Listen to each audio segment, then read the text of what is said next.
नमस्कार मित्रों। अभी तक हमने एनाटॉमी की 10 कक्षाएं कर ली हैं। आज ये 11वीं कक्षा है। अभी दिसंबर 2024 में आपका जो पेपर हुआ था और उसमें एनाटॉमी के काफी क्वेश्चंस आए थे, जो कि ट्रेंड नहीं था, क्योंकि 2-3 सालों से एनाटॉमी के क्वेश्चंस की संख्या कम रहती थी, 6-7। लेकिन इसमें आपके ज्यादा आए हैं और संभावना यही है कि आगे के जो पेपर्स होंगे आपके, उनमें भी ज्यादा संख्या आ सकती है एनाटॉमी के क्वेश्चंस की। तो क्वेश्चंस अब उतने इजी नहीं रहे जो स्टार्टिंग में आते थे। आपने पुराने वीडियोस देखे ही होंगे जो हमने बनाए हैं। अब क्वेश्चंस का लेवल कुछ का खास ठीक ठाक हो गया है और वहां पर आपको ध्यान देना आवश्यक है, कुछ एक्स्ट्रा चीजें भी पढ़नी आवश्यक है। तो मैं एक अच्छे से व्याख्या आपके सामने प्रस्तुत कर रहा हूँ, जिससे आपको चीजें ठीक ठीक समझ में आएंगी। ये मैचिंग का आपका दिया था, अलग अलग डिजीज दी है, उन डिजीज के सिम्टम्स दिए हैं। पहला secondary bacterial infection. Secondary bacterial infection क्या है? शब्द से ही देखो, सेकेंडरी सेकेंडरी मतलब प्राइमरी रूप में कंडीशन अलग थी, उसके बाद फिर प्राइमरी इन्फेक्शन के बाद फिर एक बैक्टीरियल इन्फेक्शन जो होता है, उसको सेकेंडरी बैक्टीरियल इन्फेक्शन कहेंगे। तो प्राइमरी में मेन आपका वायरस के ही इन्फेक्शन दिए जाते हैं, और भी कोई हो सकता है, लेकिन मेन आपके वायरस के लिए जाते हैं। जैसे मान लीजिए किसी को वायरल इन्फ्लुएंजा हो गया पहले, फिर धीरे धीरे जब वो ठीक नहीं हुआ तो वो बैक्टीरियल न्यूमोनिया में आपका डेवलप हो गया, स्ट्रेप्टोकोकस न्यूमोनिया। उसको ये क्वेश्चन भी शायद आपका आया हुआ है, स्ट्रेप्टोकोकस न्यूमोनिया। न्यूमोनिया आपको पता ही है। तो ये स्ट्रेप्टोकोकस जो न्यूमोनिया है, ये सेकेंडरी बैक्टीरियल इन्फेक्शन कहलाएगा। तो सेकेंडरी बैक्टीरियल इन्फेक्शन में क्या होता है आपका, उसके सिम्टम्स अगर आप मैच करोगे, तो जो डिस्चार्ज है आपका वो थिक हो जाता है, वो पुरुलेंट हो जाता है। पुरुलेंट मतलब एक ऐसा जिसमें पस इत्यादि की संभावना ज्यादा होती है, ऐसा जो डिस्चार्ज होता है उसको पुरुलेंट डिस्चार्ज कहा जाता है। तो ए का आपका थर्ड मैच हो जाएगा। और जो साइनसाइटिस है वो तो हमने क्लास में पढ़ा था, जो कि आपकी साइनस से संबंधित है। जब साइनसाइटिस होता है, इन्फ्लेमेशन होता है हमारे साइनस में, तो उसमें स्वेलिंग आ जाती है। कंजेशन मतलब ज्यादा फ्लूइड होने के कारण से नाक का बंद होना, और लगातार आपका थिक प्यूरुलेंट डिस्चार्ज होता है, जिसमें बस जैसा आपका एक फ्लूइड लगातार आता रहता है। तो बी का आपका 1 हो जाएगा। तो इसकी मैचिंग करेंगे तो आपकी फोर्थ से होगी कि जो बैक्टीरियल इन्फेक्शन था, जो नेजोफेरिंग से धीरे धीरे करके आपका ग्रो करके, और वो कहाँ पे ट्रांसफर हो जाता है, आपका यूस्टेशियन ट्यूब की तरफ आपका ट्रांसफर हो जाता है। और यूस्टेशियन ट्यूब क्या होती है आपकी? एक नैरो कैनल्स है आपकी, ये नैरो कैनल्स हैं जो मिडल ईयर को नेजोफेरिंग्स से जोड़ती है। तो नेजोफेरिंग्स में जो भी दिक्कत होगी, अगर वो उसको ठीक नहीं किया, तो वहां से वो कहाँ पे ट्रांसफर हो सकती है आपकी? यूस्टेशियन ट्यूब के अंदर आपकी ट्रांसफर हो सकती है। और ज्यादातर बच्चों में ये संभावना क्यों होती है? क्योंकि उनकी जो ये ट्यूब है, ये छोटी होती है, बहुत हॉरिजेंटल होती है। तो इस कारण से यहाँ से आपका इन्फेक्शन ट्रांसफर होने की संभावना आपकी बढ़ जाती है। तो इसका फोर्थ हो जाएगा। डी आ गया आपका लोअर रेस्पिरेटरी ट्रैक्ट इन्फेक्शन। तो ये लोअर रेस्पिरेटरी ट्रैक्ट में इन्फेक्शन है, और इससे trachea, laryngitis, bronchitis, lobular pneumonia, ये सब आपके मैच हो रहे हैं। नियासिन, जिसको B3 भी कहा जाता है, इससे भी कई बार आपका पहले क्वेश्चन आया हुआ है। उसमें पेलाग्रा लिखा था, इसमें पेलाग्रा न लिख के उस पेलाग्रा के जो 3 D है उनको लिख दिया, जो मैंने आपको कोई पहले की कक्षाओं में बताया था। डायरिया, डिमेंशिया, मेंटल जो स्थिति है वो ठीक से काम ना करना, और डर्मेटाइटिस, ये स्किन डिजीज हो गई। इन 3 के कॉम्बिनेशन को ही पेलाग्रा कहा जाता है। तो कोई जरूरी नहीं कि पेलाग्रा लिखे ही, जैसे पहले पेलाग्रा लिख के क्वेश्चन आए थे, अब पेलाग्रा ना लिख के ये D3 लिख दिया, आपका ए का 4 हो जाएगा। एस्कोर्बिक एसिड है आपका, विटामिन सी को कहा जाता है आपका। तो उसकी कमी से आपका सबक्यूटेनियस ब्लीडिंग हो जाती है। तो होता क्या कि उसके कारण से स्कर्वी रोग होगा। ये स्कर्वी का ही एक आपका प्रभाव दिखा रखा है, स्कर्वी का। तो जब पहले ही बार स्कर्वी से क्वेश्चन आया था, तब भी मैंने बताया था कि विटामिन सी की कमी के कारण से आपकी ब्लीडिंग हो जाती है। और सबक्यूटेनियस का मतलब है कि स्किन के अंदर की जो परत है, अंदर का जो मसल से और स्किन के बीच का जो हिस्सा है फैटी वाला, वहां से आपकी ब्लीडिंग होती है। तो अंडर स्किन ब्लीडिंग को सब क्यूटेनियस ब्लीडिंग आपका कहा जाता है। तो बी का आपका 1 हो जाएगा। और मैग्नीशियम जो है आपका, उसकी कमी से आपका टेटनी रोग होता है। टेटनी मतलब होता है कि मसल्स का काम ठीक से ना करना, कि जब मसल्स में अचानक से आपके क्रैम्प्स हो जाते हैं, संकुचन होता है या स्पेज्म हो जाता है, आपका ऐंठन हो जाती है, उसको टेटनी कहा जाता है।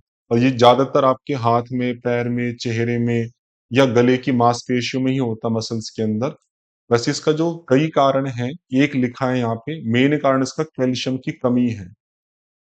हाइपोकैल्सीमिया, वो हमने पढ़ा था एक क्वेश्चन, हाइपो कैल्शियम की कमी से कई रोग होते हैं, उसमें एक रोग ये भी है। लेकिन ये मैग्नीशियम की कमी से भी होता है, हाइपोमैग्नीसीमिया।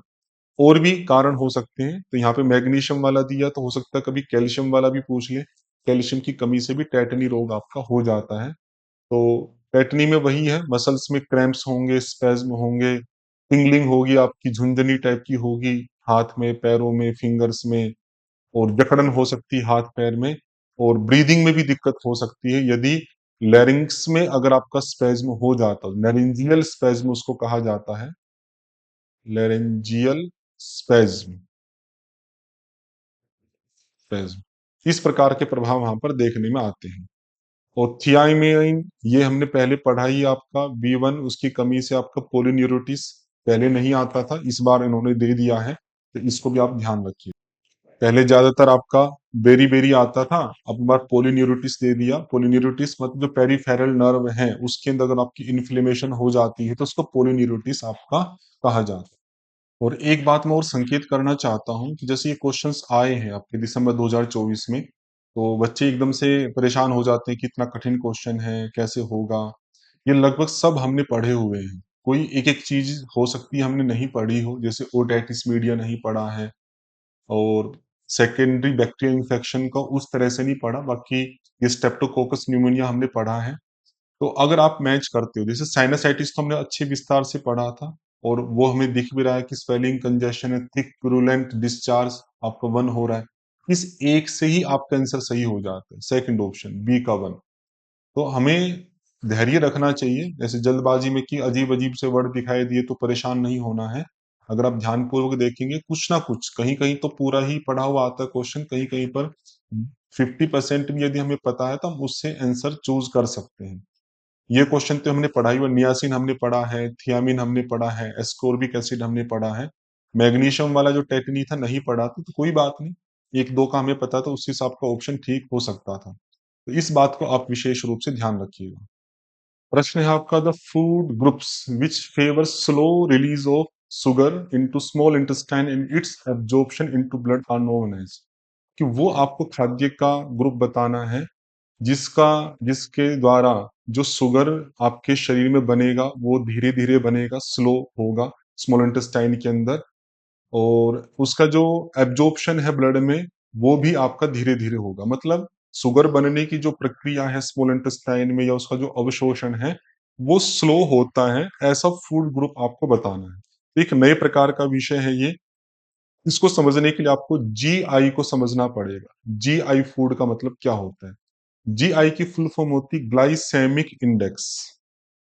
ग्लाइसेमिक इंडेक्स इसको कहा जाता है, जीआई इंडेक्स भी कह सकते हैं, जीआई भी कह देते हैं सिंपल।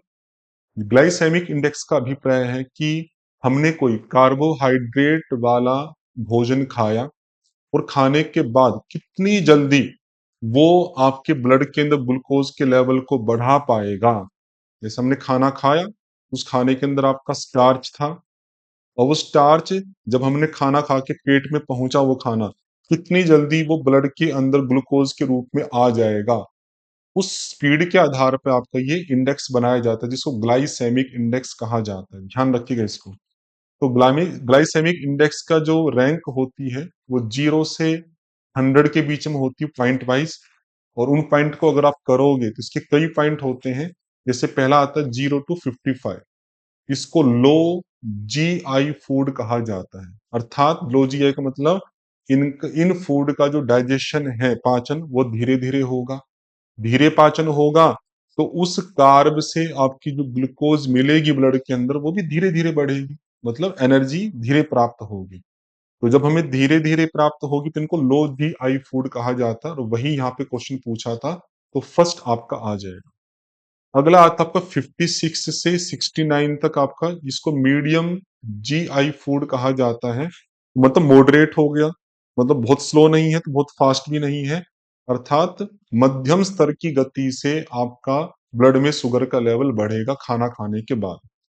और जो आपका 70 या उससे अबोव 100 तक जाता है आपका, उसको हाई जीआई फूड कहा जाता है। मतलब ब्लड में जो शुगर है आपकी बहुत ही जल्दी आपकी बढ़ जाएगी। एग्जाम्पल्स अगर आप कुछ कुछ देखें, जैसे जो ग्रेन्स हैं सारे के सारे, वे लो जीआई फूड में आते हैं।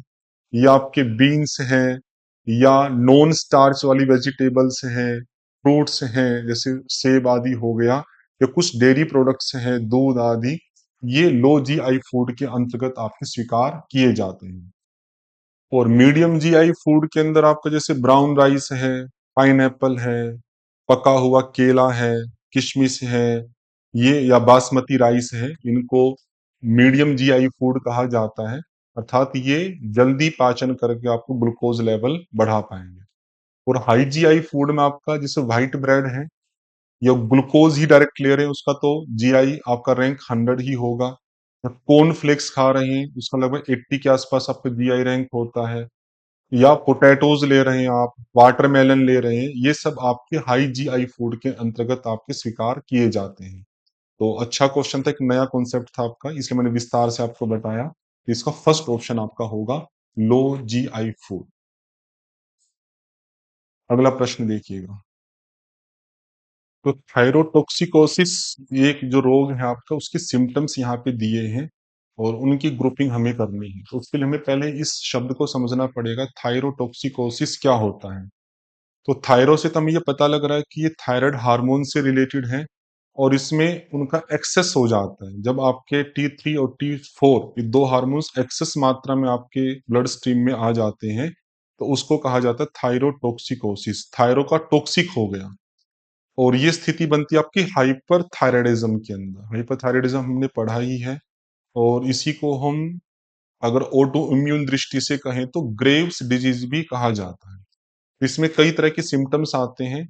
कुछ सिम्टम्स यहाँ पे जो लिखे हम उनकी चर्चा कर रहे हैं। ट्रेम्युलस, ये स्थिति होती ही है, हमने पढ़ा था। वैसे तो ये थेरेपेटिक योगा का क्वेश्चन था, मैंने एनाटॉमी में डाल दिया है, कोई बात नहीं, हम यहाँ पे पढ़ लेते हैं। ट्रेमलेस मतलब होता है कि हाथों में पैरों में कंपन होना, और ये हमने हाइपरथायराइडिज्म में पढ़ा था, कंपन होती हाथ पैरों के अंदर। फिर आपका आता है हिस्टेरिकल बिहेवियर। बिहेवियर भी आप शायद तो जोड़ सकते हैं। हिस्टेरिकल मतलब अनकंट्रोल्ड, एक ऐसी स्थिति जिसको हम कंट्रोल नहीं कर सकते हैं। हाँ, हम प्रयास करना चाहते हैं लेकिन फिर भी इतना एक्साइटेशन होता है अंदर कि हम अपने इमोशंस को कंट्रोल नहीं कर पाते, उसको कहा जाता है हिस्टेरिकल बिहेवियर। उसमें आपका एंजाइटी है या इरिटेशन है, ये सब आपके बढ़ जाते हैं, तो ये स्थिति भी आपकी होती है। होअर्सनेस जो होता है आपका, इसको बोलते हैं रफ वॉइस, आपकी जो आवाज है वो बहुत रफ हो गई है, तो ये तो लैरिंक्स से जुड़ी बीमारी है। इसमें थायराइड हार्मोन का कोई रोल नहीं है, तो ये आपका सिम्टम्स नहीं होगा। रैपिड शैलो रेस्पिरेशन मतलब छोटी छोटी श्वास आएगी लेकिन फास्ट आएगी, ये होता है। हाइपरथायराइडिज्म के अंदर आपके श्वास प्रश्वास की जो गति है वो प्रभावित होती है, तो डीबी होगा। मूवमेंट की स्लो हो जाना, ये हाइपोथायराइडिज्म का प्रभाव है। हाइपर के अंदर तो मूवमेंट आपकी फास्ट हो जाती है, कंपन होना करना, तो ये भी नहीं है। तो ए बी डी के आधार पे थर्ड ऑप्शन आपका सही हो जाएगा। अगला क्वेश्चन देखिएगा। Choose the correct sequence of events with reference to the conducting system of the heart. Heart से पहले भी आए हैं क्वेश्चन, अब दोबारा आ रहा है। तो जो जो घटनाएं हार्ट में घटित होती हैं, उनका एक सीक्वेंस यहाँ पे बनाने के लिए कहा है। एक एक करके देखिए। सबसे पहले आता आपका एस ए नोड का, ये क्वेश्चन पहले भी आया था, तब मैंने पूरा विस्तार से आपको बताया था, फिर दोबारा बता रहा हूँ। आपका जो एस ए नोड है वो राइट एट्रियम में आपकी सिचुएटेड है। एस ए नोड, उसमें आपके पेस मेकर सेल्स पाए जाते हैं, जो आपके इलेक्ट्रिक इम्पल्सिस को जनरेट करते हैं। तो पहला स्टेप हो गया initiation of S A node activity. उसके बाद क्या होता है कि जैसे वो इलेक्ट्रिक इम्पल्सिस जनरेट हुए, तो वो stimulus reaches A V node. AV node मतलब हो गया आपका एट्रियोवेंट्रिकुलर नोड, तो वो हो गया। एंड इनिशिएट एट्रियल कॉन्ट्रैक्शन, तो ऊपर के जो एट्रियल था आपका, जब आपका राइट हो चाहे लेफ्ट हो, उसमें कॉन्ट्रैक्शन हो जाता है, और साथ के साथ में जो स्टिमुलेशन था वो एवी नोड तक आपका पहुंच जाता है। ये आपका सेकंड स्टेप हो गया। थर्ड स्टेप पे आएगा आपका spread of impulses through Purkinje fibres on right ventricle. फिर हमने देखा था कि जो एवी नोड है आपकी वो उसको थोड़ा स्लो डाउन करती है, फिर जो बंडल ऑफ हिज था वो उन इम्पल्सिस को आगे बढ़ाता आपका वेंट्रिकल तक। तो वो डिले हुआ, डिले होने के बाद बंडल ऑफ हिज ने उसको आगे बढ़ाया, फिर वो आपका वहां तक पहुंचा वेंट्रिकल तक। अब जो परकिंजे फाइबर थे वे क्या करते हैं, उस वेंट्रिकल के कॉन्ट्रेक्शन को बढ़ा देते हैं, spread of impulses through Purkinje fibres. परकिंजे fibres का काम भी मैंने आपको बताया था, ये वेंट्रिकल की कॉन्ट्रैक्शन को थोड़ा सा एक्सिलरेट करते हैं, तो ये ई वाला आ जाएगा आपका। उसके बाद आएगा impulses reaches to ventricular myocardium through Purkinje fibres. तो यहां से वे परकिंजे फाइबर से होकर राइट वेंट्रिकल से वो जो इम्पल्सिस आपकी मायोकार्डियम मसल्स, ये भी मैंने आपको बताया था, ये मेन आपकी लेयर होती है हार्ट की, जिसके अंदर आपके कार्डियक मसल्स पाई जाती है, जिसमें कॉन्ट्रेक्शन आपका होता है। तो जो वेंट्रिकुलर का जो मायोकार्डियम है उस तक जो आपकी इम्पल्सिस पहुंचती है, वो किसके माध्यम से पहुंचती है, परकिंजे फाइबर्स तक। मतलब बंडल ऑफ हिज ने परकिंजे फाइबर्स तक पहुंचाया, परकिंजे फाइबर्स ने उनको स्प्रेड किया राइट वेंट्रिकल में, और होते होते कहां तक पहुंचा दिया, आपका वेंट्रिकुलर मायोकार्डियम तक। उसके बाद आपका आता है बी वाला, completion of atrial contraction and initiation of ventricular contraction. तो अभी तक का जो प्रोसेस था वहां तक ये जो पहुंचा, उस पहुंचने तक आपका जो एट्रियल का कॉन्ट्रैक्शन था आपका राइट या लेफ्ट एट्रियम का, वो कंप्लीट हो गया। मतलब अब एट्रियल में जो ब्लड था आपका वो पंप होके आपका कहां पर आ गया, वेंट्रिकल में। और तब तक वेंट्रिकल भी आपका तैयार हो गया, और तुरंत ही फिर इनिशिएशन ऑफ वेंट्रिकुलर कॉन्ट्रैक्शन, और वेंट्रिकल के अंदर जो था कॉन्ट्रैक्शन वो भी आपका इनिशिएट हो गया। अर्थात यहाँ का जो ब्लड था आपका वो अब पल्मनरी आर्टरीज के माध्यम से, ये एओर्टा के माध्यम से पूरी बॉडी के अंदर आपको सर्कुलेट होने के लिए चला जाएगा। तो मैं फिर रिपीट कर रहा हूं, ध्यान दीजिएगा। पहले जो एसए नोड होती है राइट एट्रियम पे, उसमें पेसमेकर सेल्स थे, उन्होंने इस प्रक्रिया को इनिशिएट किया। इनिशिएट करने के बाद में अब वो जो इम्पल्सिस थी वो एबी नोड तक पहुंची और एट्रियल नोड तक पहुंची, मतलब एट्रियम तक पहुंची। एट्रियल कॉन्ट्रैक्शन इनिशिएट हुआ मतलब स्टार्ट हुआ, और उसी प्रक्रिया को फिर आगे अगर हम जब देखते हैं तो फिर आपका जो परकिंजे फाइबर्स हैं वो उसको इम्पल्सिस को स्प्रेड आउट कर देते हैं राइट वेंट्रिकल में। वहां से होती हुई वो मायोकार्डियम तक पहुंचती वेंट्रिकुलर के, और उसके बाद उसमें कॉन्ट्रैक्शन होता है स्टार्ट, और इधर जो एट्रियल कॉन्ट्रैक्शन था वो आपका कंप्लीट हो जाता है। तो अच्छा टेक्निकल क्वेश्चन था, इसको ध्यान रखिएगा। इससे आपका जो ऑप्शन बनेगा C A E D B, fourth option आपका सही हो जाएगा। तो ये इसमें बॉडी टिश्यू के संदर्भ में पंक्तियां आपकी दी हुई है, उसमें बताना कि कौन सी आपकी सही है कौन सी नहीं। चार प्रकार के टिश्यू हमने देखे थे, एपिथेलियल टिश्यू होता है आपका, कनेक्टिव टिश्यू होता है, नर्वस टिश्यू होता है, मस्कुलर टिश्यू है। तो ये पंक्तियां उन्हीं चार टिश्यूज में किसी किसी से संबंधित है। जैसे tendon connects bone to bone, तो ये पंक्ति आपकी गलत है। जो टेंडन है आपका वो बोन को मसल्स के साथ में जोड़ता है, बोन टू बोन जो कनेक्ट करने वाला है वो लिगामेंट होता है आपका। तो यदि ए को अगर हम हटाते हैं तो कौन कौन सा ऑप्शन हट जाएगा आपका, फर्स्ट भी हट गया और फोर्थ भी हट गया।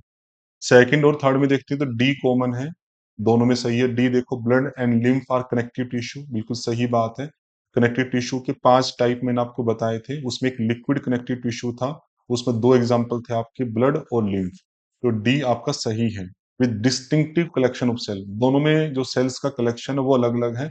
ब्लड में अलग टाइप के हैं, लिम्फ में आपके डब्ल्यूबीसी टाइप के होते हैं। अब बच गया आपका बी और ई। जैसे smooth muscle tissue is present in the heart, ये भी गलत है।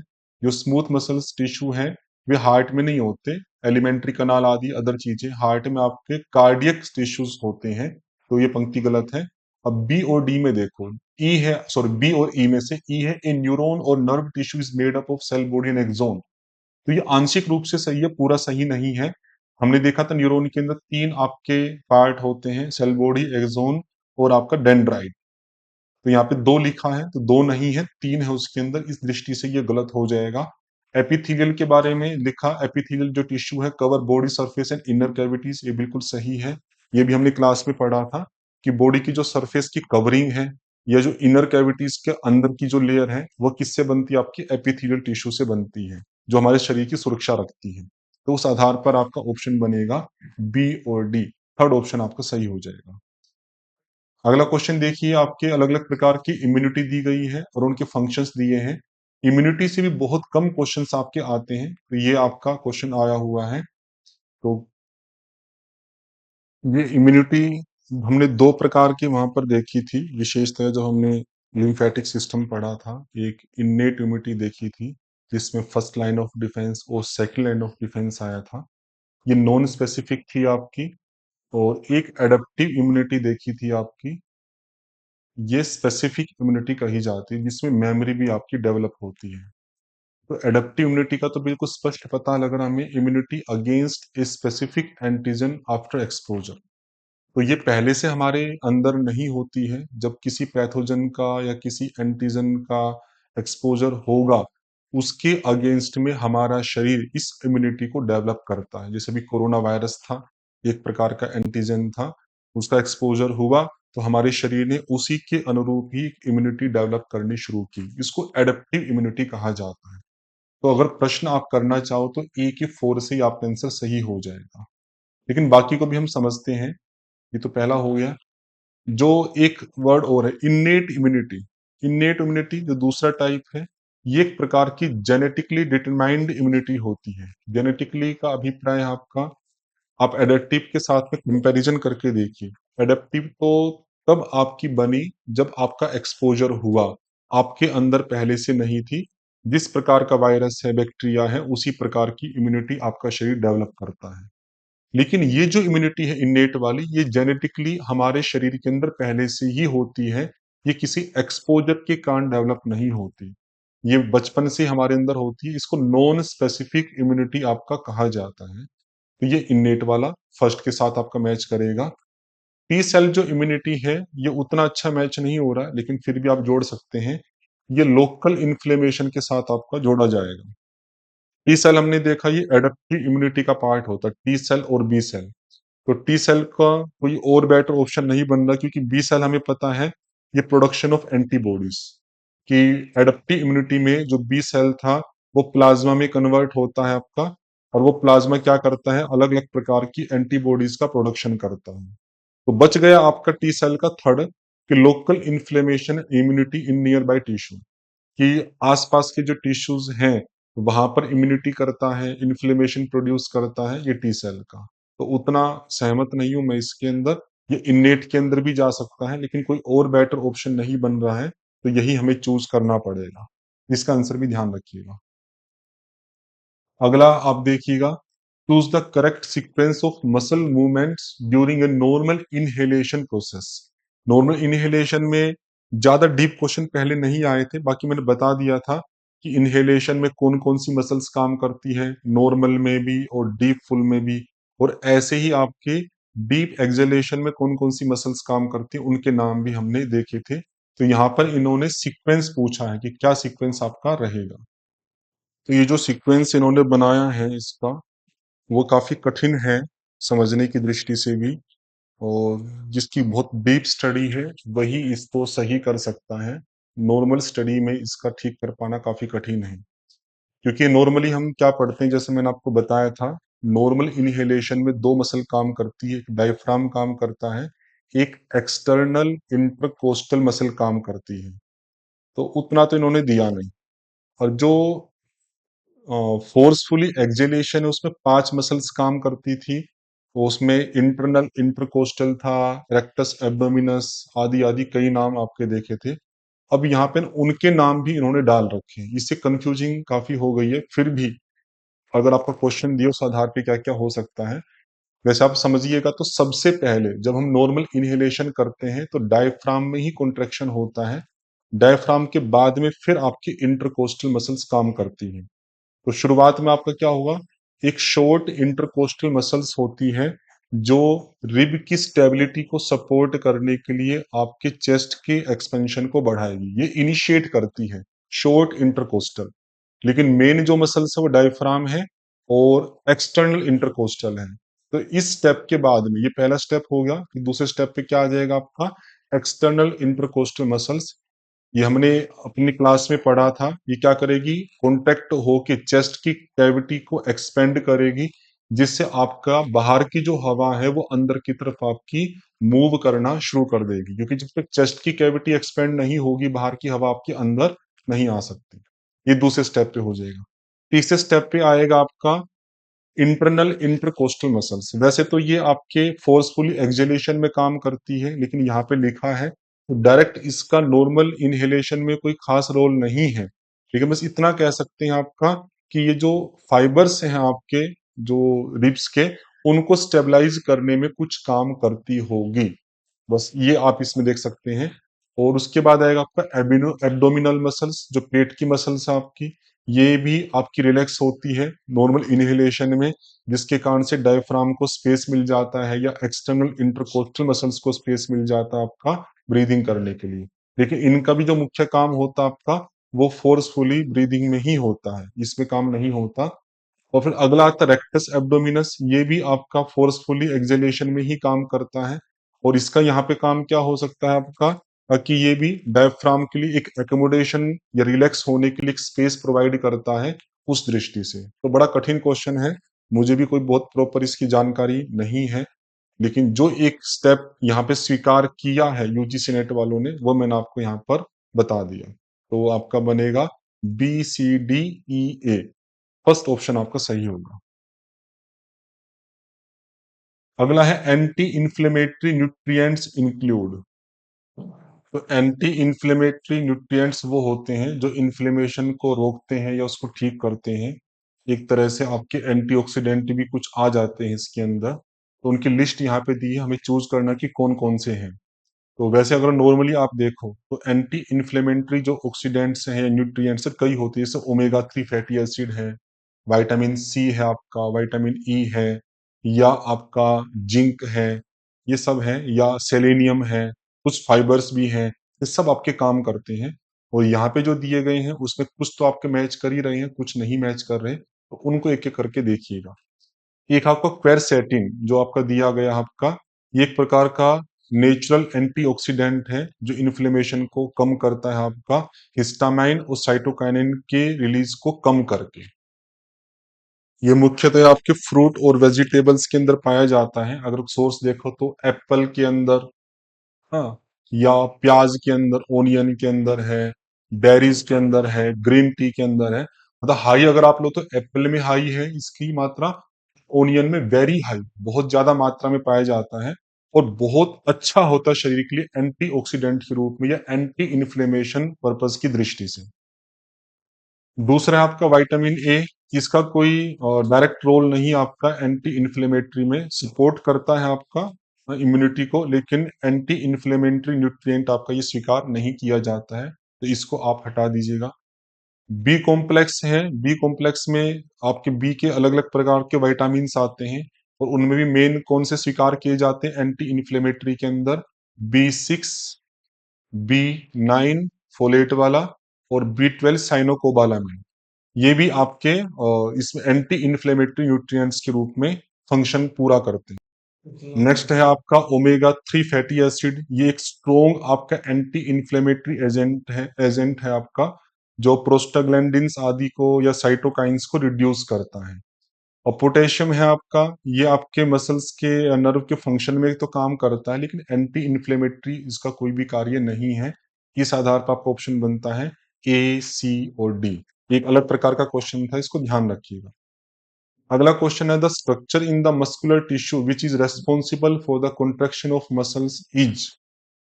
कि मस्कुलर टिश्यू में वो कौन सा स्ट्रक्चर है जो मसल्स के कॉन्ट्रेक्शन के लिए उत्तरदायी है। तो ये आपका सेकंड, ये हमने पढ़ा था क्लास के अंदर, एक्टिन और मायोसिन जो फिलामेंट्स होते हैं, ये मसल्स के कॉन्ट्रेक्शन के लिए जिम्मेदार होते हैं।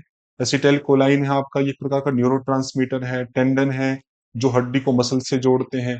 और न्यूरोमस्कुलर जंक्शन है आपका, जो मसल्स का और न्यूरॉन को जुड़ाव को कहते हैं। तो ये आपका जो सेकंड ऑप्शन है आपका, वही यहाँ पर आपका जुड़ेगा। तो ये आपका विषय पूरा हो गया, इतना ही रखते हैं इसके अंदर। ओम शम।